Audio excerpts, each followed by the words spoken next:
বিসমিল্লাহির রহমানির রহিম। আমি মোহাম্মদ মকসুদ আলী সর্দার আপনাদেরকে একটি রমজানের ছোট্ট একটি কবিতা শোনাচ্ছি, আবৃত্তি করে শোনাচ্ছি।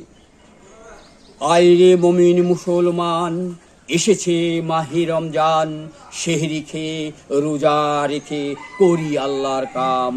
আইরে মুমিন মুসলমান, 12 মাসের সেরা মাস এই মাহে রমজান।